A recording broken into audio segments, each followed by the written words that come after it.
네, 안녕하세요. 반갑습니다. 김정엽의 티스탁입니다. 자, 이번 주 아주 시장이 난리가 났었죠.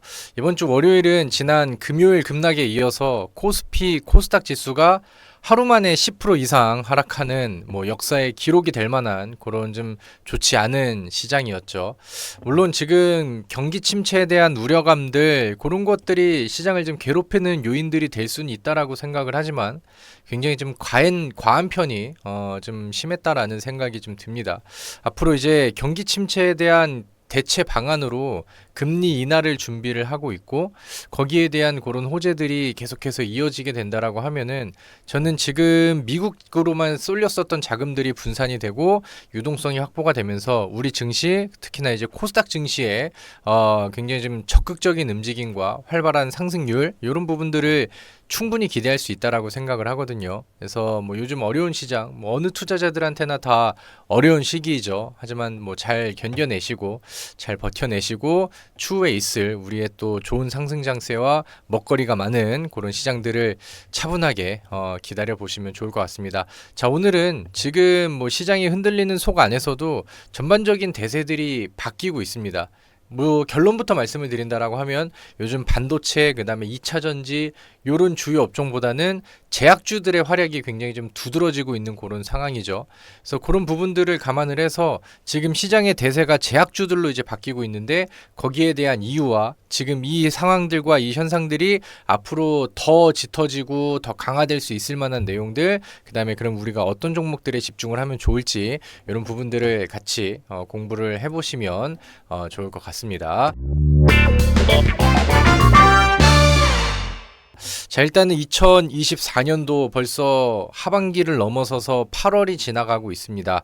이번 2024년도 하반기의 빅 이벤트라고 한다면은 이제 9월 달에 지금은 예정과 기대를 하고 있는 금리 인하의 시작 그 다음에 11월 달에 있을 미국 대선 이런 것들이 글로벌 이벤트로 굉장히 좀 중요한 그런 역할들을 할 것 같은데 일단은 이 금리 정책의 변화 9월 FOMC에서는 지금 두 번을 내리느냐 한 번만 가느냐 이런 식으로 얘기가 나오는 걸로 봐서 시장에서는 금리 인하를 거의 확정치로 확정시하는 그런 분위기가 현재까지는 이어지고 있는 그런 상황입니다. 자, 경기 부양책에서는 통화 정책과 이제 재정 정책이 있고 이런 이제 설명들이 있죠. 그동안에는 이제 미국 안에서 국채를 엄청나게 찍어내고 하면서 미국 안으로만 자금이 쏠리게 하는 그런 현상들이 많이 나와서 우리 증시는 왜 미증시가 이렇게 잘 갔는데 짜증나게 못 가는 것이냐 이런 현상들이 더 두드러졌었던 2024년도 상반기까지의 흐름이었던 것 같아요. 근데 최근에 이제 엔캐리 트레이드 얘기도 나오고 이제 일본에서 저금리로 대출을 받아가지고 미국에가 투자하고 이런 부분들을 이제 금리가 이제 역전이 되기 시작하다 보니까 미국에서 자금이 좀 많이 빠질 것이 우려가 된다. 그래서 최근에 시장에 급락이 나오기도 했죠. 그래서 이제 거기에 이제 통화 정책까지 금리 인하를 시작을 또 진행해서 글로벌 유동성이 좀 많이 늘어나고 이런 식의 흐름들이 나온다라고 하면은 미국으로 쏠려 있었던 자금들은 이제 신흥국가라던가 글로벌 좀 메인 다른 기업들, 다른 국가들한테도 충분히 분산이 될 수 있을 만한 그런 흐름이 이어질 거예요. 그렇기 때문에 제가 2024년도 하반기 연말부터 내년까지도 계속해서 쭉쭉 코스닥 시장을 좀 기대하고 있는 그런 부분들이 되기도 하죠. 아무튼 지금은 이제 이 9월 그 FOMC에서 금리를 어떻게 내려줄 것인가 이런 기대감들이 많이 커져 있는 그런 상황입니다. 지난번 그 파월 연준 의장의 그 행사 안에서의 발언들도 금리 인하를 조만간 시사할 수 있을 것 같다라는 기대감을 키워주었죠. 자, 그럼 이제 금리 인하가 되면은 시장에서 어떠한 변화들이 있을까 이런 것들을 보도록 할게요. 금리 인하하면 보통 제약주가 잘 간다, 성장주가 잘 간다 이런 얘기들은 많이 나오잖아요. 그래서 고성장주 혹은 중소형주가 높은 수익률을 올리는 경향이 많다. 고성장주는 금리가 낮을수록 미래에 기대되는 이익의 현재 가치가 높아지기 때문이다. 이런 내용들이 있고 그 다음에 이제 아무래도 중소기업들은 대기업들보다는 그 자산 구조가 좀 많이 취약하죠. 신용등급도 낮고 그러다 보니까 그러니까 대출을 받을 때 신용평가가 좀 낮게 나오거든요. 그러니까 금리가 좀 비싸죠. 근데 거기에 전반적인 고금리라고 한다면은 자금 조달 비용 자체가 굉장히 좀 부담이 돼요. 제약주 같은 경우도 이제 매출을 매출을 내고 그다음에 실적을 내는 기업들이 있지만 많은 기업들은 대부분 지금 당장의 매출이 없는 상황에서 연구 개발을 하고 신약 개발을 하나 한다라고 하면은 거기서 이제 뭐 대박을 터트리는 요런 식의 이제 기업들이 굉장히 많죠. 그렇기 때문에 그런 R&D 비용들, 개발 비용들 요런 것들의 자금을 좀 끌어오는 입장 안에서 금리가 비싼 것들은 굉장히 좀 부담이 되죠. 그래서 제약주들은 요런 흐름들에 맞춰서 저금리 시대일 때 금리가 이제 하방으로 이제 꺾이는 그런 시점에서부터 대시세가 보통 나오기 시작합니다. 과거에 제약주들이 뭐 버블이네 마네 하면서 엄청나게 뭐 올라가고 뭐 한미약품도 1000% 올라가고 이랬을 때도 다 이제 금리가 꺾이기 시작하거나 저금리 시대에 그런 대박들이 좀 많이 나왔었죠. 자, 그래서 이런 내용들이 이제 첫 번째 금리 인하 앞으로 이제 그 진행될 수 있는 금리 인하에 대한 수혜를 받을 수 있는 제약주의 이제 베네핏이라고 볼 수 있겠고, 두 번째는 이제 미 대선 경쟁이 굉장히 좀 치열하죠. 그동안에 뭐 얘기가 많았습니다. TV 토론을 바이든이랑 트럼프랑 하고 바이든이 이제 좀 압살을 당했죠. 그러다가 이제 트럼프 총기 사건이 있었고 트럼프의 그 지지율이 요즘 단어로 이제 떡상을 좀 하면서 이제 트럼프 관련된 종목들이 우리나라 증시에서도 엄청나게 흥행을 하고, 그러다가 이제 바이든이 사퇴를 하고 해리스 후보가 올라옵니다. 그런데 그 해리스 후보가 지금 뭐 지지율이 바이든 때보다 더 이제 올라가면서 트럼프를 뭐 잡거나 아니면 비등비등하게 가고 있다 이렇게 뉴스들이 나오다 보니까 또 해리스 관련된 종목들이 시장에서 테마를 형성하고 또 막 강세를 보여줘. 그래서 이런 정책주들이 약간 트럼프 그다음에 해리스 이렇게 극단적인 그 경쟁 구도가 좀 나왔었는데, 근데 이제 시장에서는 트럼프가 당선이 되든 해리스가 당선이 되든 미 대선이 진행되고 어떤 그 이제 뭐 공통적으로 이제 추구하는 그런 정책에 대해서 공통 수혜를 받을 수 있을 만한 업종 혹은 종목이 무엇이냐, 이런 부분들을 이제 찾아본다고 했었을 때 우리나라의 제약 기업들이 수혜를 충분히 받을 수 있다라는 컨센서스의 평가가 굉장히 좀 지배적입니다. 그래서 내용들을 보면은 미국에서는 그러니까 시민들이 지출하는 의료 비용이 굉장히 비싼 국가라고 해요. GDP에서 의료비가 차지하는 비중이 대략 한 15%라고 합니다. 그래가지고 이제 요거에 대해서는 미국 안에서도 문제점이 계속해서 얘기가 됐죠. 우리나라에서는 가장 뭐 심각한 부분들이 지금 뭐 저출산 얘기들이 나온다라고 하면은, 미국에서는 이제 많은 뭐 대부분의 시민들이 공감을 하고 있는 그런 내용들이 이제 의료비가 비싼 부분들. 그래서 트럼프가 이제 뭐 지난 당선 시기 안에서도 이 약가 인하라고 해서 이제 약값을 좀 떨어뜨리는 거죠. 거기에 대해서 이제 뭐 50% 이상은 내려야 된다, 이런 뭐 행정 명령에 또 서명을 했었고, 그 당시에 이제 뭐 제약 기업들의 반발이 엄청났습니다. 그래서 뭐 그런 내용들을 갖고 있고, 이번에 이제 해리스 같은 경우도 이제 뭐 민주당의 바이든 행정부 안에서도 이제 그 인플레이션 감축법 안에서 우리는 뭐 반도체나 뭐 배터리 이런 쪽에다가 집중을 했지만 그 안에서도 이제 약가 인하에 대한 정책을 담은 그런 내용들이 지금 포함이 되어 있었다. 그래서 뭐 트럼프가 됐든 해리스가 됐든 이 약가 인하, 의료비 부담을 줄이려는 이런 정책의 시도들은 뭐 충분히 초기부터 뭐 진행이 될 수 있다라는 시장의 이런 컨센서스의 기대감들도 좀 점점 높아지고 있는 그런 상황입니다. 그래서 이제 이 약가 인하를 하려고 한다면은 미국에서는 어떤 부분들이 좋을까? 그러면은 이제 우리나라 같은 경우는 이제 뭐 삼성 바이오로직스, 뭐 셀트리온 이런 것들 복제약을 만들어 가지고 그걸로 수출하고 매출을 내는 기업들이 많죠. 바이오 시밀러 강국이라고도 이제 표현을 하는데, 오리지널 의약품과 약효와 안정성 등이 같은데 가격은 더 낮아서 정부와 환자의 의료비 부담 완화에 실질적인 도움이 된다. 어떤 게 복제약 바이오 시밀러가 이제 미국을 공략을 할 수 있는 그런 만한 내용들이 되겠죠. 그래서 이제 의료비를 낮추려고 하는데 거기에 방법 중에 바이오 시밀러를 좀 잘 이용을 하는 방법이 굉장히 좀 효과적인 방법이다. 근데 우리나라는 거기에서 이제 기회를 볼 수 있다. 이렇게 이제 해석을 하는 거죠.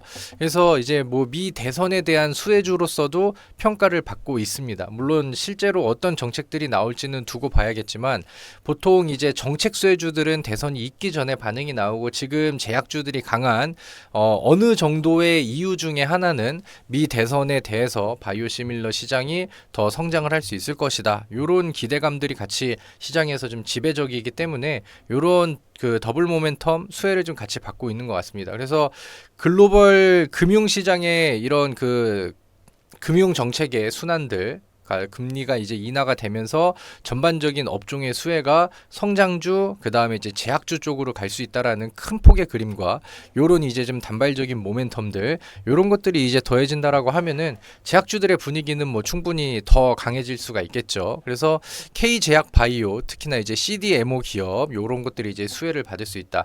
CDMO는 뭐 CMO, CDO 요거를 이제 합성을 한 건데 그러니까 말 그대로 이제 뭐 복제약 뭐 요런 거라고 이제 생각을 하시면 돼요. 위탁 개발, 그다음에 뭐 위탁 생산 요런 것들을 합쳐서 이제 CDMO라고 한다. 근데 이제 이 삼성 바이오로직스가 얼마 전에 이제 또 급등을 해줬죠. 뭐 그러다가 이제 시장이 좀 밀리면서 다시 한번 밀렸다가 그다음에 오늘은 또 다시 회복하는 요런 그림들이 나왔는데 삼성 바이오로직스가 최근에 이제 CDMO 매출 4위를 세계적으로 찍었다라고 해서 최근에 또 급등을 하기도 했었고 그다음에 삼바, 셀트리온 뭐 이쪽에 이어서 SK 바이오사이언스, 뭐 롯데 뭐 전통 제약사들도 이제 뭐 총력을 기울이고 있다. 그래서 이렇게 이제 제약주들에 대한 배경들은 지금 뭐 상당히 좋은 편인 것 같아요. 그리고 오늘 시장을 바라보면은 뭐 그동안 너무 많이 빠졌으니까 반등이 나오긴 했어요. 근데 오늘 코스닥 지수 그다음에 전반적인 시장의 반등을 이끌었었던 업종이 어디였나라고 보면은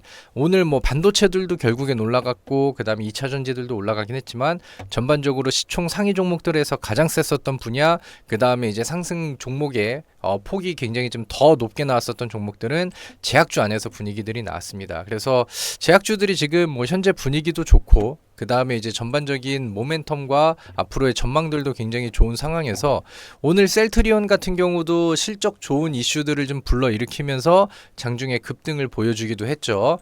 그리고 대장격인 삼성 바이오로직스도 최근에 흐름이 좋습니다. 시장이 단기적으로 급락을 하면서 흔들렸던 부분들을 오늘 오히려 52주 신고가로 뚫고 올라가면서 탄력을 좀 더 붙여주는 그런 모습들이 보여지고 있어요. 그래서 우리나라 제약기업 안에서 뭐 삼성 바이오로직스 셀트리온, 그다음에 한미약품 이런 종목들이 대표적이죠. 근데 이제 CDMO, 이제 바이오시밀러 이쪽으로 분위기를 붙인다라고 하면은 삼성 바이오로직스랑 셀트리온 이쪽인데 삼성 바이오로직스도 그동안에 조정 구간들이 좀 깊었죠. 그래서 소외를 받았었던 시기가 꽤나 길었습니다. 그리고 지금은 신고가 랠리에 도전을 하는 이런 타이밍이죠.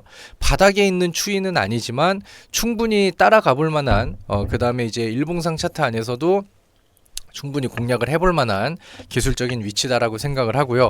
가격적인 메리트는 셀트리온이나 셀트리온 제약이 뭐 현재로서는 더 좋겠죠. 주봉상의 차트를 보면은 2021년도 이때 뭐 코로나 때 올라간 이후에 급락들이 좀 많이 나왔습니다. 그리고 가격 조정을 오랜 기간 그 다음에 최근에도 주가를 약간 들어 올린 상황에서 횡보를 오래 했죠. 그리고 매물대를 이제 좀 소화를 해냈기 때문에 다음 랠리가 기대되는 구간들이 이제는 문이 열린 것 같아요. 그래서 셀트리온도 올해 하반기부터 뭐 내년까지도 충분히 성장 여력이 많이 남아있다라고 생각을 합니다. 그리고 이제 최근에 CDMO 시장이 굉장히 좀 빠르게 강력하게 크고 있다라는 내용들이 시장에서 부각이 된다라고 하면은 우리나라 대표 종목으로서 제약바이오의 분위기를 끌어줄 수가 있겠죠. 만약에 이제 이 CDMO 쪽에서의 중소형주를 찾는다라고 하면은 최근에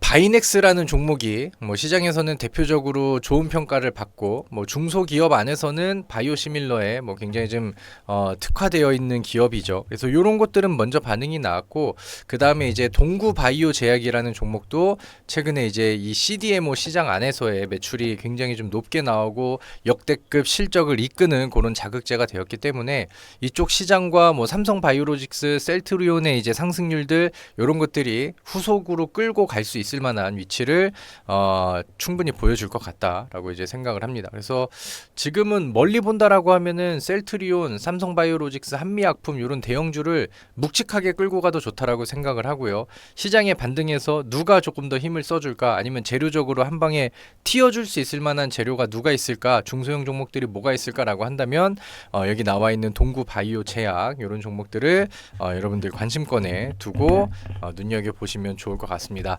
앞으로 저도 이제 유튜브 촬영을 하면서 아니면은 제가 이제 새로운 TV 방송 안에서 종목 제시를 한다라고 하면은 제약주에 대한 얘기들이 좀 많이 나올 것 같아요.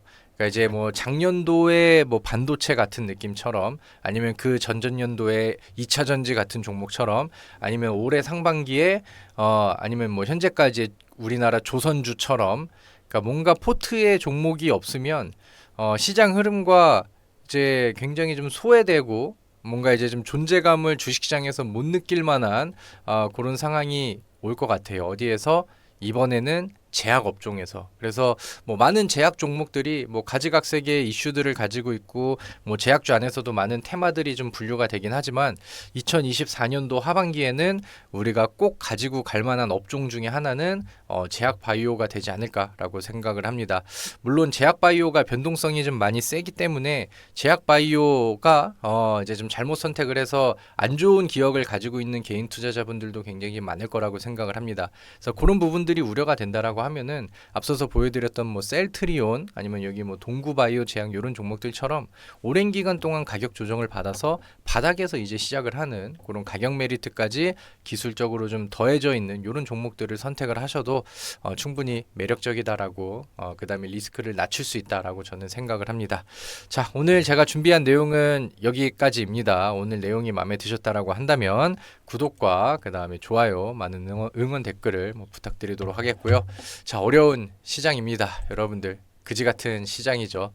빨리 또 시장이 반등을 하고, 제가 앞서서 말씀드렸었던 하반기에 기대할 수 있을 만한 우리 코스닥의 반등 효과들, 이런 부분들이 빨리 와주면서 우리 투자자분들이 매일 편하게 수익 낼 수 있을 만한 그런 또 좋은 장세가 이어지기를 기대해 보도록 하겠습니다. 자, 수고 많으셨고요. 다음 영상에서 다시 뵙도록 하겠습니다. 감사합니다.